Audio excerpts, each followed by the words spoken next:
Hello, marhaba and assalamu alaikum and welcome back to a new episode. And I believe मेरे पाकिस्तानी दुनिया भर में जहाँ पे भी हैं ठीक ठाक होंगे, खैर खैरियत से होंगे, और स्पेशली जो बैक होम रहते हैं. अब देखिए पिछले कुछ दिनों में कितना तमाशा बना रहा, कितनी टेंशन स्ट्रेस बनी रही, बट उस सब चीज़ों में एक चीज़ जो है जो निकल के आई. देखें, हर चीज़ का पॉजिटिव एक एस्पेक्ट होता है, एक नेगेटिव होता है, और मैं उन लोगों में से हूँ जो हर चीज़ का एक पॉजिटिव एस्पेक्ट निकालता है.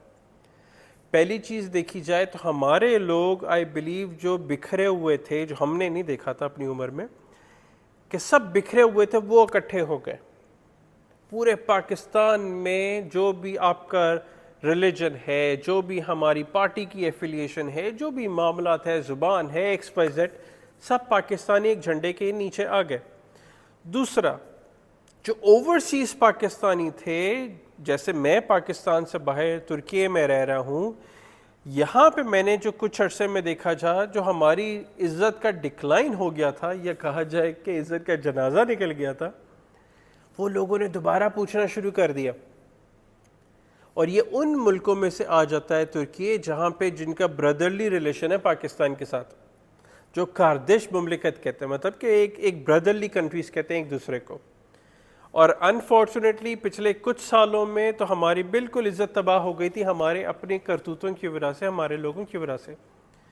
मगर पिछले 10 दिनों में हर दूसरा बंदा मुझसे यहाँ पे पूछ रहा था कि पाकिस्तान का क्या हुआ, क्या बना.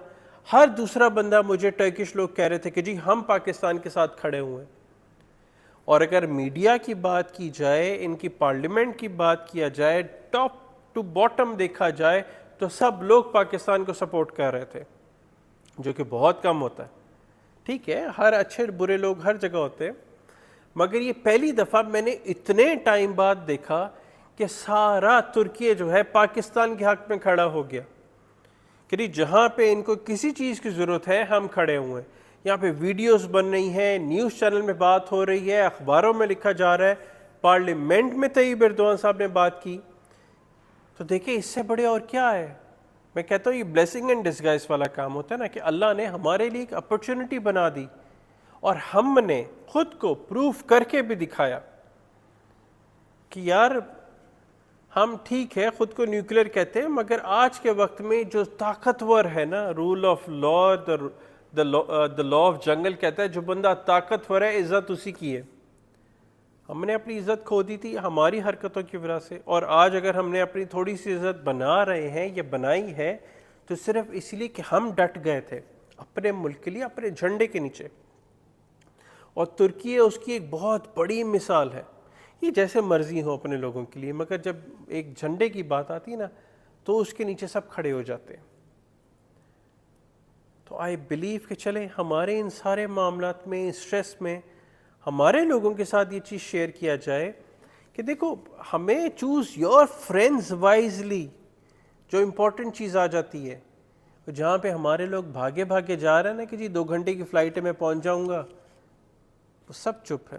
वो सारे मुस्लिम जितने भी कंट्रीज़ हैं ना, वो सब चुप है. अज़रबैजान हो गया, तुर्की हो गया, ये पहले भी पाकिस्तान के साथ खड़े थे, आज भी पाकिस्तान के साथ खड़े हैं. हमारी वजह से इंडिया के साथ इन्होंने टाइज अपने तोड़ने को तरजीह दी, ट्रेड अपना ख़त्म करने को तरजीह दी. किस लिए? हमारे लिए. और आई बिलीव हमारा ये फ़र्ज़ बनता है ब्रदरली कंट्री होने के नाते कि भाई अब थोड़ी सी इज़्ज़त का हम ख्याल रख लें. आप लोग या जो लोग भी टर्की आ रहे हैं, मेरे लोग दुनिया भर से, कि यार थोड़ा सा ख्याल कर लो, वो हरकतें हम ना दोहराएं जो हमने पहले दोहराई थी. सो आई बिलीव आप जहाँ पे भी हैं खैर खैरियत से हैं, अपना ख्याल रखें. इसी तरह ही मुझे लगता है हम अपनी आर्मी को सपोर्ट करें, हमारे लोगों को सपोर्ट करें, एज अ स्ट्रॉन्गर नेशन बन के हम आगे आएँ, ताकि हमारी भी इज़्ज़त दुनिया में की जाए. ख्याल रखें. And see you all in the next video. Thank you.